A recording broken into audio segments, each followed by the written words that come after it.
So did Uncle Sam bring you everything you wanted for Election Day this past Tuesday?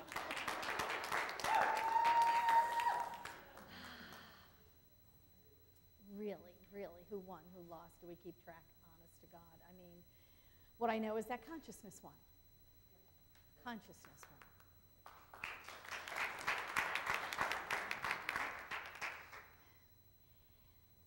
won.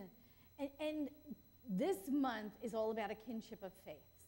And it's all about being that larger thing in the world. It's about transcending our differences and standing. Is this not, nobody hears me? Is this okay? Is that better? Okay. It's about transcending our differences, and it's about knowing our oneness. And there are different ways in which we do that. There are different beliefs, there are different faith traditions, there are different political parties, there's different ways that we believe is the best way in which to accomplish that. But that which we want to accomplish is a greater knowing of our oneness, a greater love, a greater joy, a greater experience of life, a greater sense of oneness, a greater sense of unity. All of the things, all of the qualities of God, that is what we desire. We desire to live that greater life. And we have different ways of believing we get it done. Well, that's what a kinship of faiths is about. It's about knowing that each one of us is on our appropriate path, whatever path that is. We're on the path that's right for us. Other people are on the path that's right for them. Yeah, baby.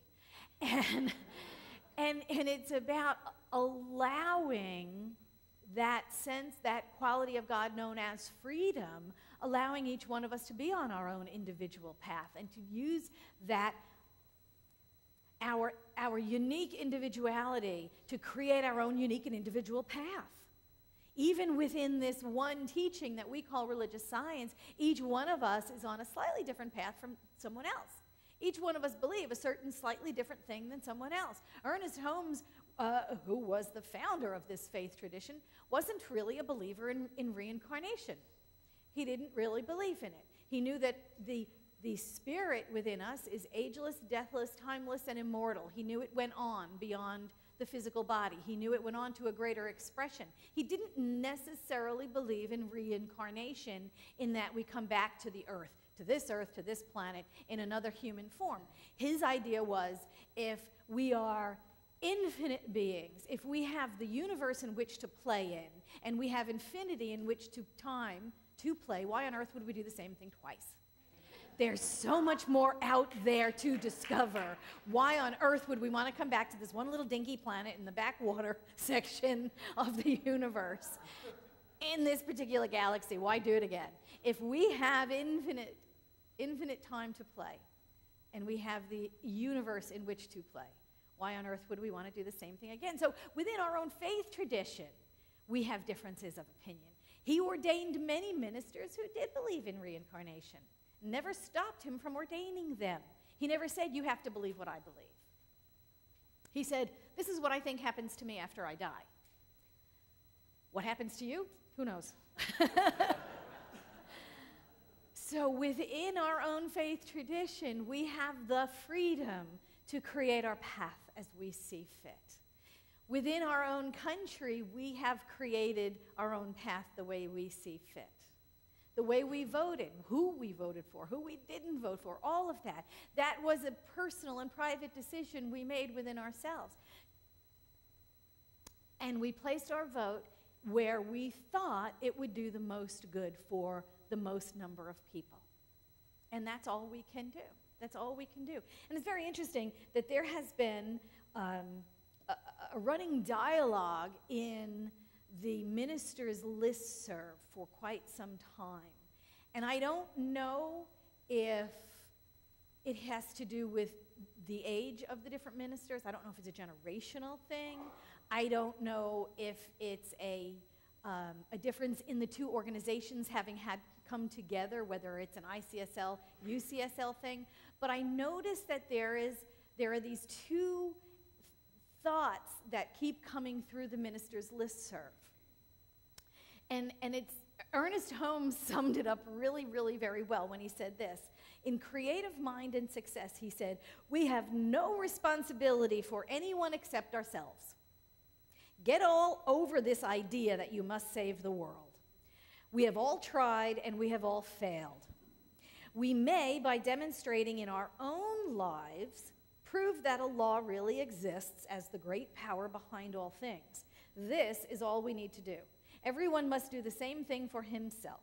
Let the dead bury the dead, and see that you live. In this, you are not selfish, but you are simply proving that law governs your life. All can do the same when they come to believe, and none until they come to believe. Now, one of the things that is criticized in a teaching like ours, in New Thought, is the emphasis on self. And I think you heard it really clearly there.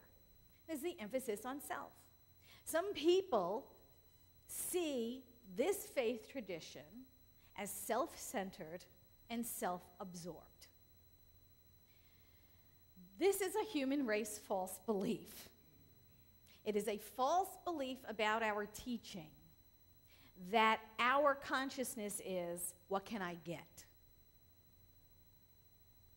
It is a false belief about New Thought. But when you hear statements like the one I just read you from Ernest Holmes, it sure sounds that way, doesn't it? And when you see movies like The Secret, who says the universe is just an order catalog, you just pick what you want and it delivers it to you, sort of sounds like a faith of selfishness, doesn't it?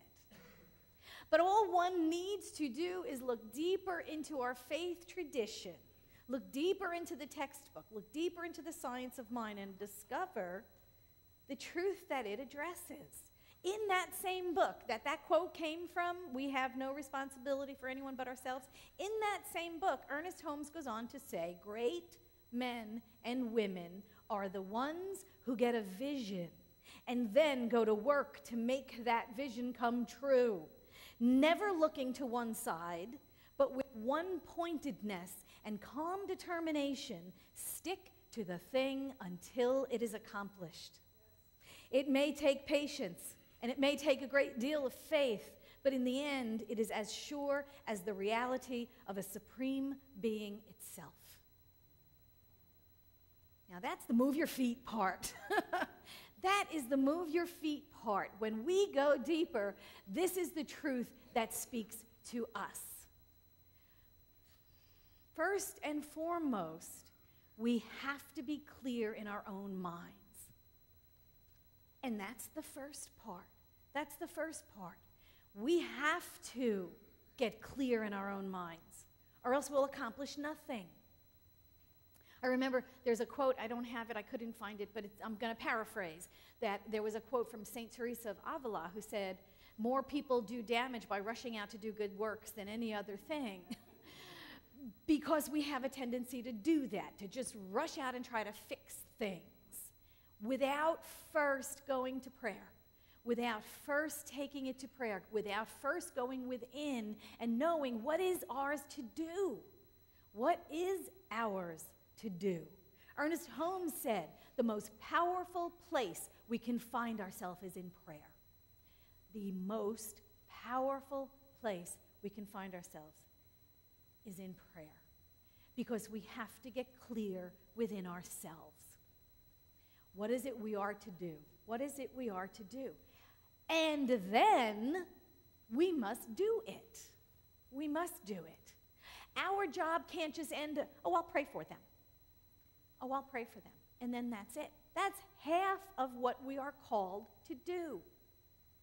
It is a both-and thing. But before we go into the physical world to do things, we must be clear about what it is we're here to do. This is the important part. You know, this is what Dr. Holmes meant when he said, treat and move your feet. Our lives just don't end at prayer. Yes, it is the most important place we can find ourselves. Yes, it is the most powerful place we can be. Yes, as soon as we hear something that disturbs us, we go to prayer. But it doesn't end there. Prayer provides the clarity then so we may move forward and make a difference, make a change. We have to. We are required to, after we have had clarity, to make things better.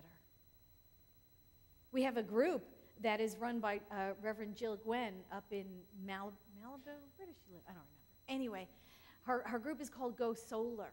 She is a ministry without walls. And what she does is she has volunteers fly to all places in the world where there is disasters. And they go and they help. And they align themselves with the Red Cross or with Habitat for Humanity or with whatever group she can. Right now they're planning a trip to go to Atlantic City. They're going to be there in another week or 10 days.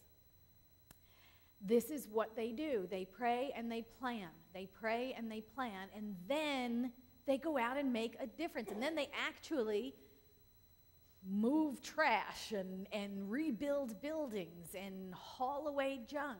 They actually do the work in the world. Ernest Holmes' quote, we get a vision and then we go to work to make it come true. If we stopped at just clearing our own minds, we have stopped short of our goal.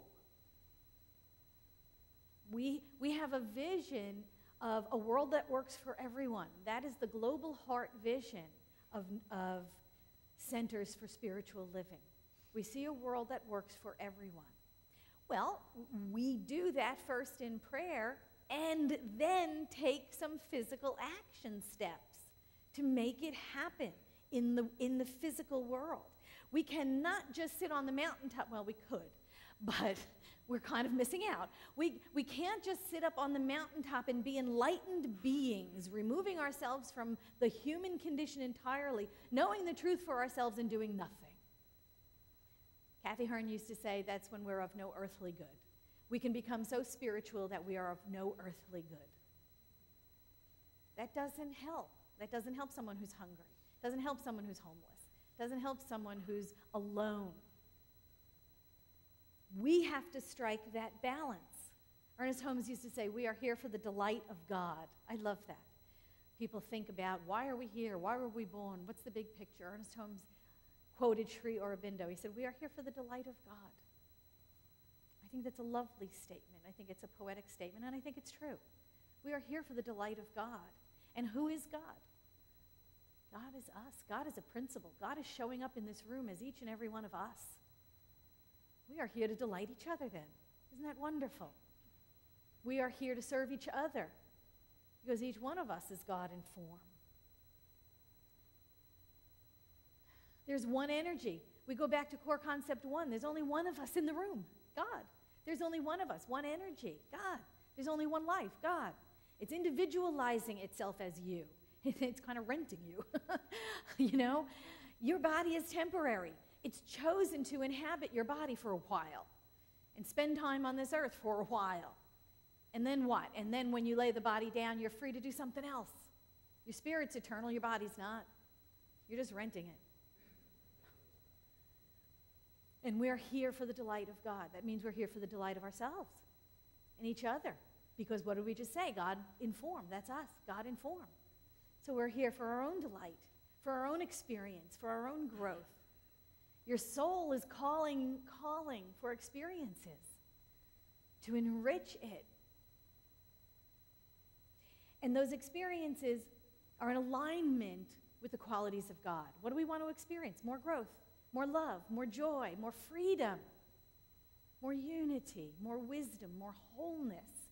We are always on this quest to experience more, to grow, to expand in consciousness. But if we're not all free, none of us are free. If we're not all joyous, none of us are joyous. You know, and it doesn't matter whether we're Christians or Muslims, Hindu, Buddhists, atheists, agnostics, it doesn't matter. Those qualities of God are universal qualities. They're universal qualities. And if all of us are the outpicturing of God, then it's up to us to love all of us. Love all of us. Even the ones we don't agree with. Betcha, that was a challenge on Tuesday, huh? You know how it feels like when you're losing? You know how it feels like when you think you're winning? You know how it feels like when you think you're right? I've been, I've been justified. I'm right. We have to transcend all of that. We have to transcend all of that. Love wins. That's who wins. Love wins in the end. We need to love all of humanity. We must learn to pray well with others and play well with others. Because we're it. We're it. God is all there is. We are one with God. We are one as God. There is no place where I end and you begin. It's all energy anyway. Even the space between us is an illusion. There's only one here. There's only life. There's only God. And our desire to improve our lives and our desire to improve others' lives is Spirit calling us to do the work as form. God helping God express more Spirit, more joy, more love, more of the qualities of itself. And we are called to do that work in the world. Who else is going to do it? Spirit has to do it for Spirit as Spirit. That's all there is to it. We are the arms and the ears and the feet and the hands of God. There's no other way God shows up. God is not a being that's going to walk through the door and make everything okay. God as us does the work and makes everything okay. We are the ones. We are the ones we've been waiting for. We are the ones we've been waiting for. And Spirit as us will do the work, will transform the world, will enlighten those around us by our mere presence, by our presence in it. Because we know that that seed of perfection that is nestled within us, that is God, is perfect. And it is from the consciousness of that perfection that we then move forward into the world and do the work of Spirit in the world. And there's lots of things we can do. There's lots of things. This is a practical spirituality. We say that every week, right? Transforming lives through practical spirituality. And that's what we do. Because there are things to do. After we go to prayer, after we get clear, what is mine to do? And then Spirit whispers in your ear and says, what? Smile. Be nice. Pay it forward. How about you stay out of judgment for today? Just today. Just today. Don't be going, those shoes don't match that bag. Oh, girlfriend. Just for today. Don't reduce somebody to their least skilled aspect. Just for today, don't reduce someone to, oh my God, that person. Just for today, see every person as that glorious, multifaceted diamond that we are, with all of our strengths and all of our weaknesses, with all of our highest and lowest aspects, with everything. And see each other as the remarkable beings we are. Be positive. Be positive. Just for today. Maybe this week. I'll stretch. I'll stretch. This week. Be positive. Don't let a negative thing come out of your mouth. Not one. Not one ain't it awful. Can you do it for a week? Do it for a week. Just for this week, be positive. Just for this week, be an inspiration to somebody. Inspire somebody else. Tell somebody else they can. They can. Don't tell them about how crappy the economy is. Just for this week, tell them it's possible. Listen.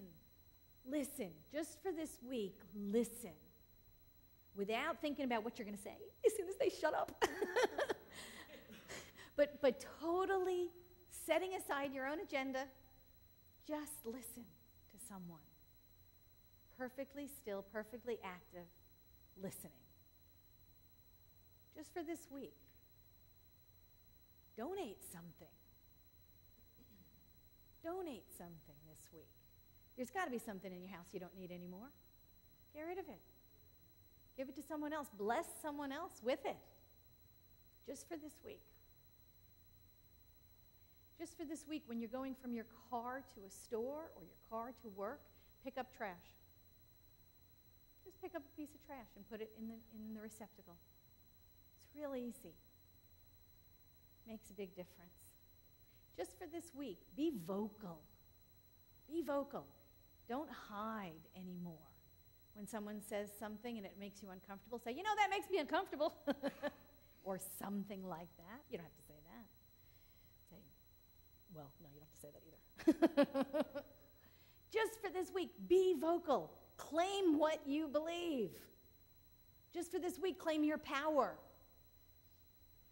Claim your power. I have a right to be here. Yeah, and bask in it. Just for this week. Create art. Create art. Just for this week. Do something. Create something that has not existed before. On paper or in 3 dimensions. Paint something. Draw something. Build something. Just for this week. Create something that has not existed before.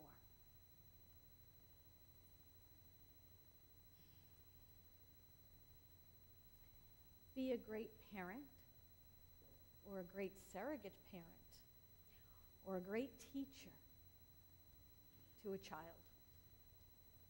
Rent one if you don't have one.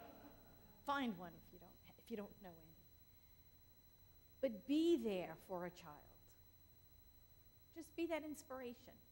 Just talking, just playing, just relating to a child. Just be there. Just be there. Just for this week, travel. Go someplace you haven't been before, even locally. Or take a road you haven't taken before. See where it leads. You don't have to go far away to get lost. I know.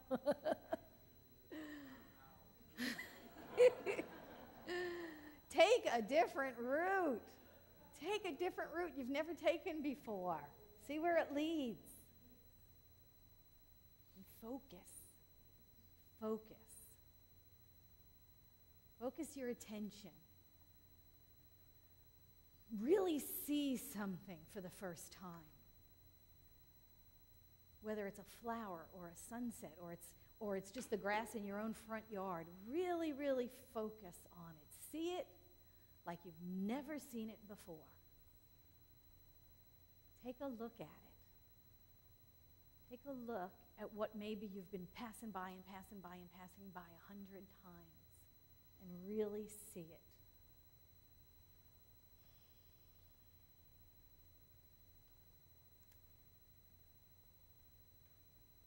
Ernest Holmes said this.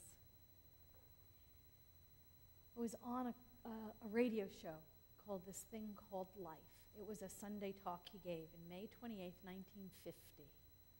And he said this. He said, so you and I want to take our part in the building of a better world. A world where there is peace and prosperity and goodwill without coercion. A world where there is individual and collective security and freedom without fear. A world where there is unity without uniformity. A world where each may run as fast and as far as he wishes without interfering with someone else. I believe it is the destiny of this great country to preserve freedom, prosperity, and cooperation within its own borders, and in so doing, become an object lesson to the whole world. I believe it is the destiny of America to remain a democracy, and in following the lead of the divine spirit, preserve human freedom, the sanctity of the individual life, while at the same time creating an opportunity for everyone. I believe it is the greatness of America to rise above the prejudice of race and creed. For there is but one race, which is the human race, and but one final creed, which is our common belief in God. I believe it is the faith of America to keep this high vision before it all the time. This is the American spirit. I like to call it the spirit of God in America. This is a kinship of faiths. We are a diverse people, we are a diverse country, and we all want the same things. We all want to play well with each other. We all want to pray well with each other. And I know and accept that we begin right here, right in new thought. And it goes out from here, and it transforms this country. And, in fact, it already is. One of the quotes I found on the online newspapers was from a Republican strategist after, licking their wounds, said, we have to start transforming our party, and we have to start being for things and not against them. And I thought, where have I heard that before? So just for this week, let's play well with each other. Let's pray well with others. And let's be the change that we really clearly are already becoming. Thank you so much.